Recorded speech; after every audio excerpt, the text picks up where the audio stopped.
This is it. Day 40. The end of the DIY 40-day challenge. It took a culture change. It took a reorganization. It took a get in there and figure out what the issues are and get it done. So right now, I'm working on Rip's team. Right before I even get started too much on this, I'm going to ask opinions. So give me your opinions on the comments here. What's my next series supposed to be? Do we do a series of car builds, specific tech stuff, feature different customers? But whatever you want to see next, let me know. We'll do another series live at 11:05 maybe. I don't know if we do that one again or we'll do something. But I'm gathering parts. So this is the rear radius rods. We got it looks like clevises and parts on there. I got springs and rear shocks. I got to bring the differential over here, all the painted parts, start assembling it. So I'm going to spend a lot of my day today assembling. I think Eddie might come over here when he's done doing an interior to finish on this. So we're just going to stay focused on this, run the brake lines, do all that kind of stuff. We got to drill holes. So that'll be a big part of my today's focus. When you get your car, there should be a packing slip of all the different parts. I'm noticing on this one already. When I put this front end together, I just grabbed the box, start putting it together, figuring it out. I knew it needed a chrome front end. I just wanted it on the thing. It gets the shocks. Instead of friction shocks, I had to put that bracket on, so I went and got them. But it looks like when Josh packed everything, he had it in the box, so I'm just gonna put back in stock what I don't need. And it kind of makes it easier for me to go grab and do parts. But lay things out before you get started. Make sure you got everything you need. Right amount of clevises, right amount of jam nuts, rod ends, everything. And that should all be on the packing list. I'm going to start by putting some of the big gobs together. I got me some jam nuts, put on my clevises, and went to put the clevis in. It's kind of tight here. So I am going to just run a tap through there. After this got chromed, it looks like it got a little bit of chrome inside of there, so I better run a tap through that. So I've encroached on Eddie's area because it's a nice soft table instead of a metal table, and taken Daryl's tap. Tried to run him off. It didn't work. No, so you're busy in production still building the seat. You're still building the seat. Yeah, I'm fixing to put that together. Put that one together? Just down the door panels and stuff for 23. A one door extended. Okay, then you're going to help me build Rip's tee? Gonna do what? Are we going to build Rip's tee then? That's the blue one. Oh, the blue one? That's what I'm doing now. So anyway, we want to definitely take me longer to come over here from the other building to get all this. But putting the tap back in there where it's been chromed saves me who knows how much time and ruining how many clevises and maybe ruining the part. So take the effort to clean it up before you put the clevis in. Here we go. Hey, give me a good army bucko. We just... No, give me a good army bucko. Army bucko. Okay, so we're gonna get you an eye patch. It's Blackbeard here. Okay, we got Blackbeard. That was somebody's suggestion, maybe mine, I don't remember. I like it. Okay, so we pulled apart a 23 extended, this is XLT with doors.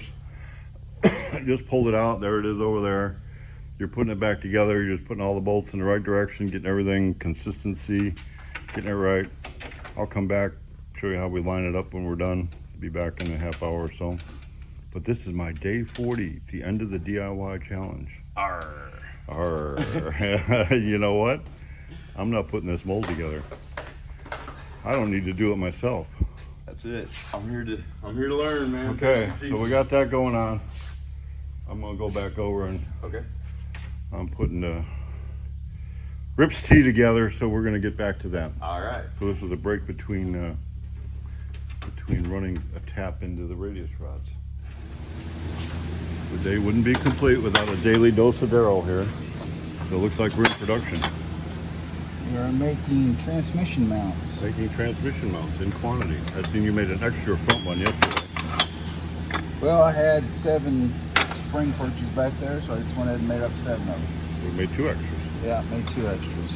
Perfect. That way I don't have to rush around and try to make one if I need one. Cool. Get a little bit of production done, then back to custom fabrication. Yeah. Gotta pay the bills. Yeah, exactly. Gotta pay the bills. Get Gotta pay production the bills. going. That's right. Well, very good. I'm just doing a drive-by. All right, ready to put them in. Had a slight detour while I was getting them all tapped. Took care of a couple other things. Went and got lunch. Cookies and an Arnold Palmer. I'm ready to go. If I was on the road, I'd be probably doing coffee and beef jerky. But what you want to do here, once all cleaned up, take your rod ends, or your clevises, I mean, get them all put in, and then just put all 4 of them in and get them all the same distance. Then go ahead and put your rod ends in.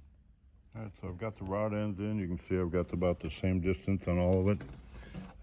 Now that can be adjusted later, just to make sure it lines up the rear end and you don't turn your chassis into a giant torsion bar.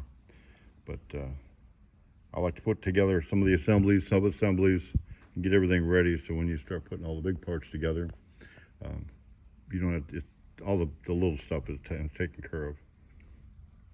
So next thing I'm doing here, I'm opened up all the shock parts. This is for the rear coilover shocks. These are probably I know exactly, but about 150 pound spring rate. So I need to assemble the rear shocks next. They don't come with this little sleeve in here that goes in the rubber joint. So I'm gonna go put that in now. The easiest way I found to do this, and I've done quite a few, is put it in a vise, get it started, put a little oil on it, and then just go ahead and push it in with the vise. So I've got the metal collars in, pretty important. Don't forget to put them in.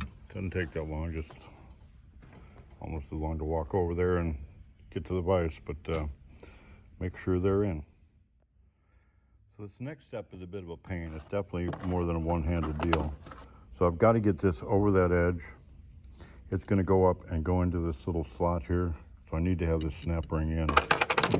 What it's going to do, it's going to hold the collar on once it slides down. So that'll be on there, and the collar will slide down here. What you're gonna have to do is push that over that, and again, that don't fit just right over there. I'm gonna have to push it on, so I'll go ahead and get those installed and show you what it looks like when it's done. All right, so if you're the kind of guy that likes to talk to your parts, these are some parts that you might want to talk to. So you can see I got the snap ring on there. I've got these pushed over the end over here. It doesn't go on easy, but it pushes over the end. Once I pull it down, there's a little space for that collar or that snap ring to go into. It just pushes on, and that's what holds it on. Next thing we're going to do is put the spring on. That'll have to be run all the way down, and then I put the top collar on. So even with the collar all the way down and the spring on, this top collar is going to take a little bit of pressure pushing the spring down to snap over the end. So you kind of see this one's not in yet. This is what it should look like here. So even just snapping that in there, it takes a little bit of pressure. So be careful you don't pinch your finger, because putting it in there, you could definitely do that. So shocks are done. All that's left is it's got this little keeper piece that goes in the top here. So we'll put that in and the shocks will be done. You can see I've got the keeper on both of them. Once you install the shocks onto the car, you can just take a spanner wrench and tighten them up. So they are adjustable. I mean, you've got that much that you can compress that spring and tighten it up. But I don't normally do that till it's on the car, and then you can do that with a spanner wrench. Okay, so I'm moving some of the painted parts into play here, laying out my spindles and some of that stuff. But the drive shaft just came in for the car with no name. I'm gonna get that painted tonight, and Eddie that's about all we need to do on that one. So this will be continued tomorrow. We'll probably start running brake lines, put that 9-inch together, start putting all that up and assemble that tomorrow. So I'm in what was supposed to be my little top secret R&D room. I got some paint, I can do some paint in here, but I got the drive shaft for the car with no name, fixing to make it red. This is my building a boat with my grandson, just a little area that I've got just for my stuff. And we go out into the shop here, we could close the door and then just hide out, but it didn't work out that way. I'm back. Owning the day-to-day, or at least Spirit production and marketing. And I'll do some plug making, mold making, and mold repair. So that's gonna be the scope of my thing. I appreciate everybody bearing with me while we went through this 40-day DIY foreman thing. What it was is, there's a couple different ways to lead. One is you can just get behind everybody and tell them what to do, drive them forward, not having a clue what the problems are, the situation is, or the solutions. And it seems like a lot of people in today's world are good at pointing out problems, good at blaming other people, horrible at coming up with solutions, and even worse at getting in front, getting their hands dirty and making it happen. But I found some of the issues. We don't have problems at Spirit, we just have solutions. So we're working on that.